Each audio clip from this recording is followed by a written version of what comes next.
an apartment over the phone. First, you have some time to look at questions 1 to 5.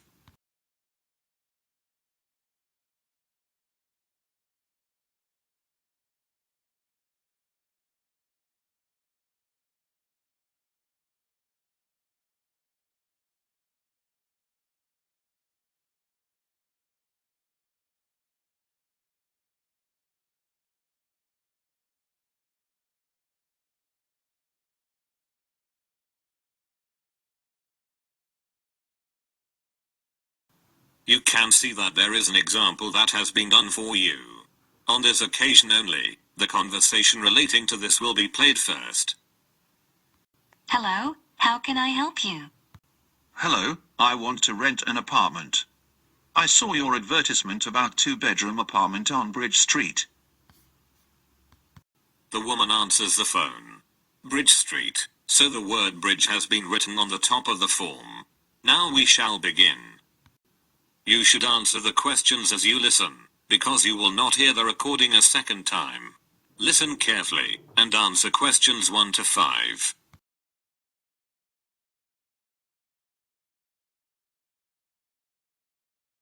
Hello, how can I help you? Hello, I want to rent an apartment. I saw your advertisement about 2-bedroom apartment on Bridge Street. Bridge Street 32, that's it? Exactly. But I have a couple of questions. Yes, I'm listening. Does rent include all the utilities, such as gas, electricity, phone, etc.? Yes, sure. You are only responsible to pay the rent. The lease includes Yes, sure. You are only responsible to pay the rent. The lease includes cost for such utilities as gas, heat, water, electricity and phone. Great. And what about the internet? Unfortunately, the internet is not connected. But you shouldn't worry about that. If you wish, you can contact the local providers to set up the connection. Okay. And what kind of public transport is near the apartment? It is very close to public transport. Both underground and bus station are about 2 blocks away. Very good. I think I'll rent this apartment. Very nice. Could you tell me your full name, please? Yes. It's John Hooper. Hooper is spelled with double O. H-double-O. Then P-E-R. Thank you, John. I'm Mary Dixon, and I'll be your apartment manager. Thank you.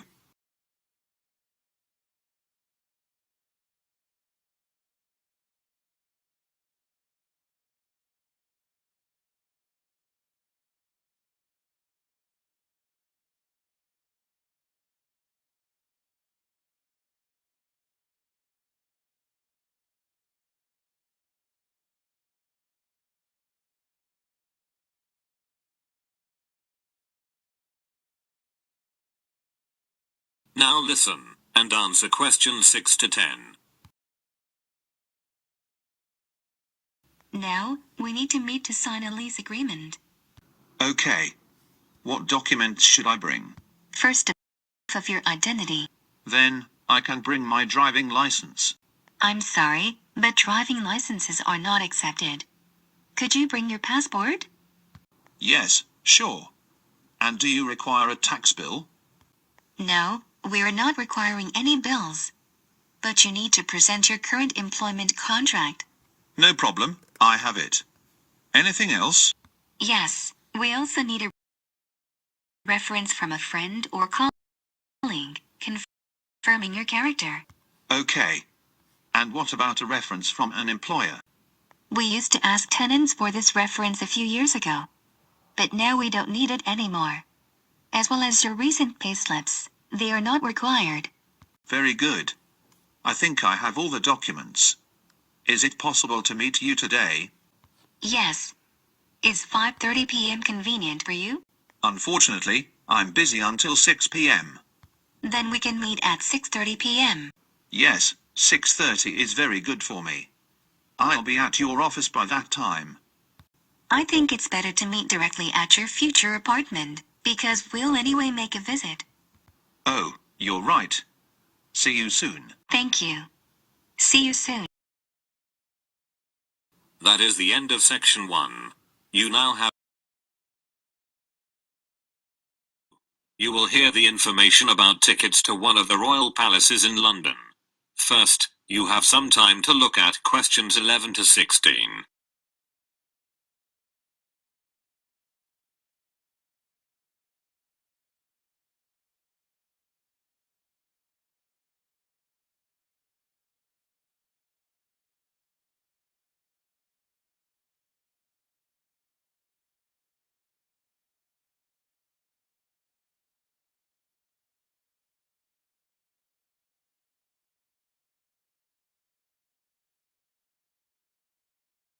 As you listen to the first part of the talk, answer questions 11 to 16. Thank you for deciding to visit historic royal palaces of the United Kingdom. Every year dozens of tourists choose to visit the Tower of London, and we have a variety of tickets to suit your own interests.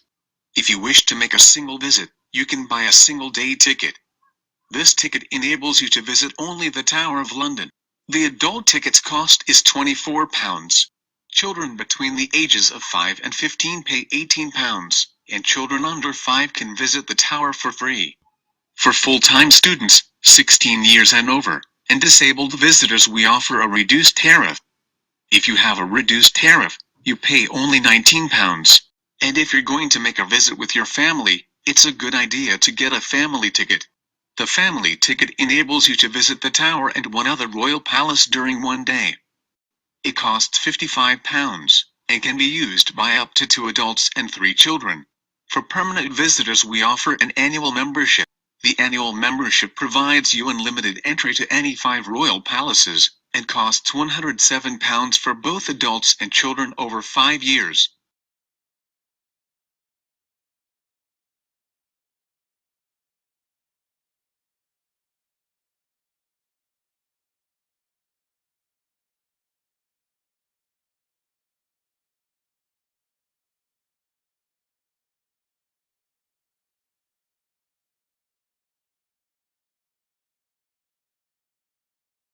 Questions 17 to 20. If you can't wait to visit these famous historical places, and have already chosen your ticket type, then it's time to order tickets. The first and the easiest way is to buy your tickets online. To do this, you should visit our site and select a date, then make a payment. Make sure that after the payment is completed, you receive a confirmation email of your booking. The second way is to book your tickets by telephone. However, you have to pay an additional fee when ordering tickets over the phone. Plus, telephone bookings are not available during the weekends and holidays. So this option is not very convenient.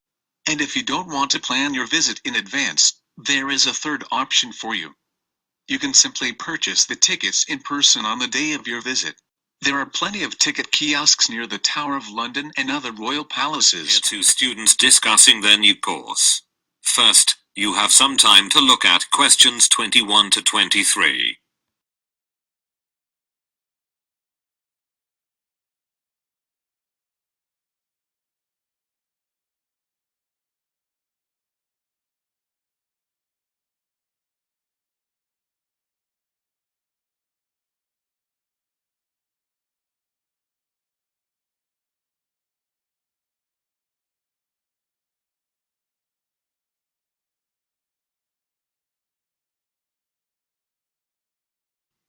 As you listen to the first part of the conversation, answer questions 21 to 23.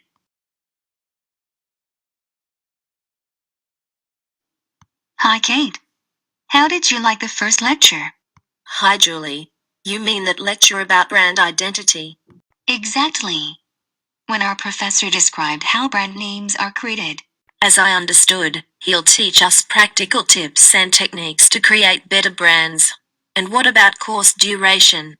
I heard it's 5 weeks. No, 5 weeks is without the final project. The total duration is 7 weeks. Oh, I forgot about it. It's the first time I'll be doing a group project. And I'm a bit nervous to work in a 5-people team. I think it's going to be okay. He was talking about the right marketing strategy. Did you hear that? Yes, that was the most exciting part of the presentation. The key thing is to grab people's attention. That's true.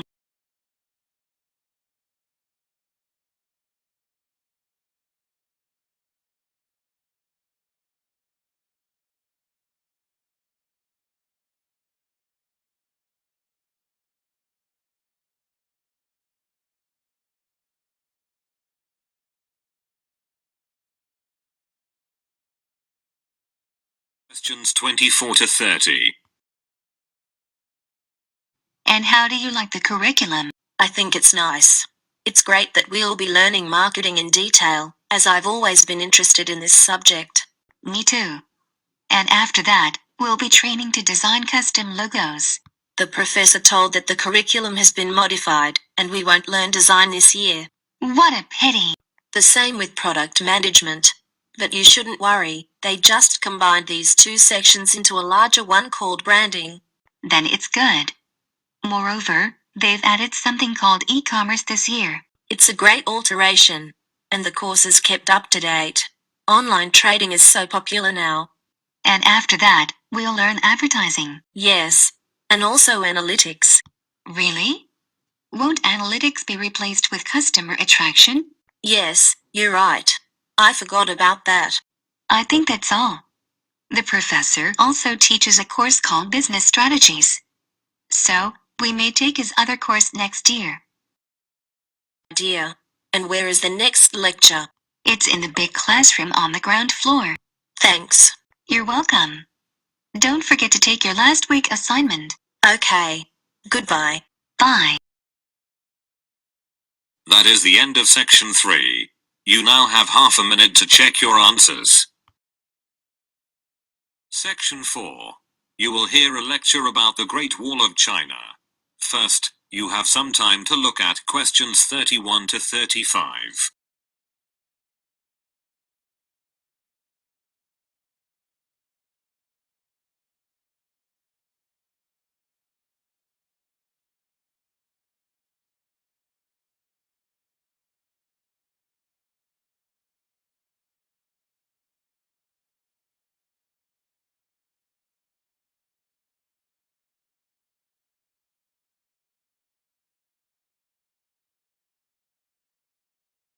Now listen carefully, and answer questions 31 to 35.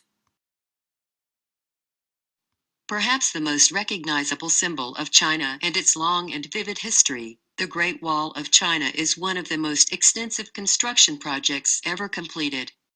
Somewhat ironically though, the one monument that China built to keep foreigners out is actually now the biggest tourist attraction in the country. Despite the initial purpose, the Great Wall never effectively prevented invaders from entering China. It came to function more as a psychological barrier between Chinese civilization and the world, and remains a powerful symbol of the country's enduring strength. Though the beginning of the Great Wall of China can be traced to the 3rd century BC, many of the fortifications included in the wall date from hundreds of years earlier, when China was divided into a number of individual kingdoms during the so-called Warring States period.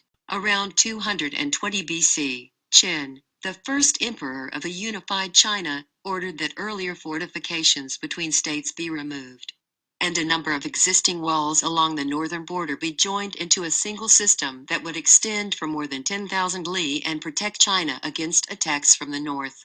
A li is about 1/3 of a mile, and that's where the monument's name came from. The original name for the Great Wall is Long Wall of 10,000 li, or simply the Long Wall. Though the wall is quite inspiring, it was never called the Great Wall in Chinese, and only foreign mistranslation with romantic overtones referred to it as Great or Big Wall.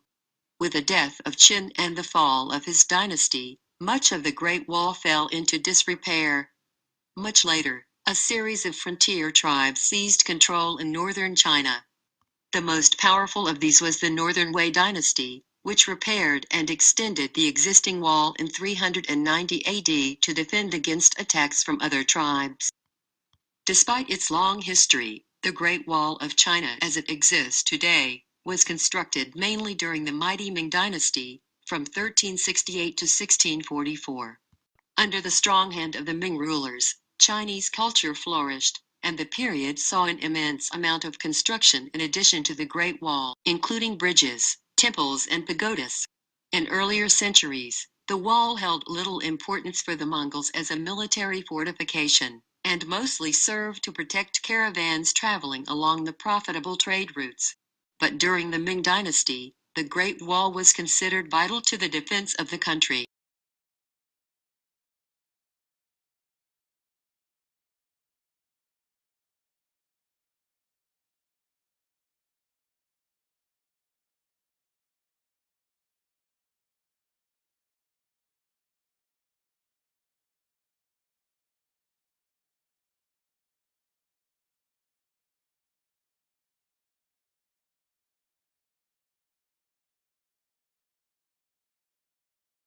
Now listen carefully, and answer questions 36 to 40.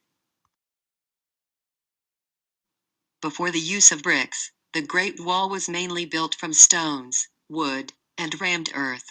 However, during the Ming Dynasty, bricks were heavily used in many areas of the wall. The size and weight of the bricks made them easier to work with than earth and stone, so construction quickened. Additionally, bricks could bear more weight and endure better than earth and wood.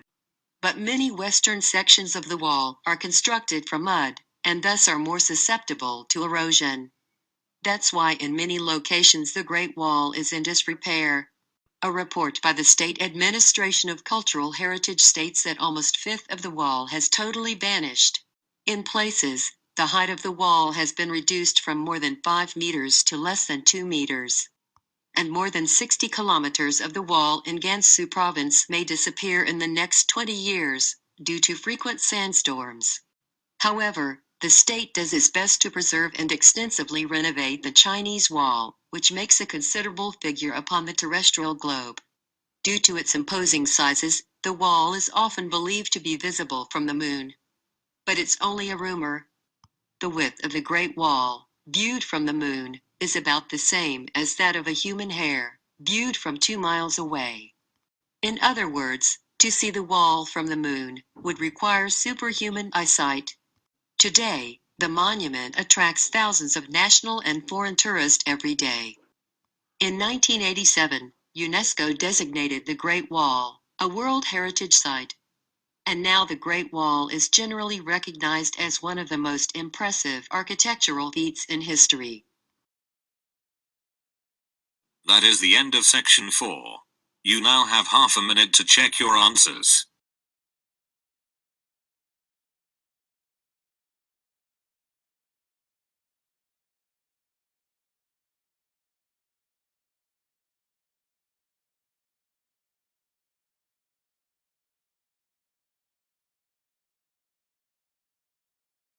Is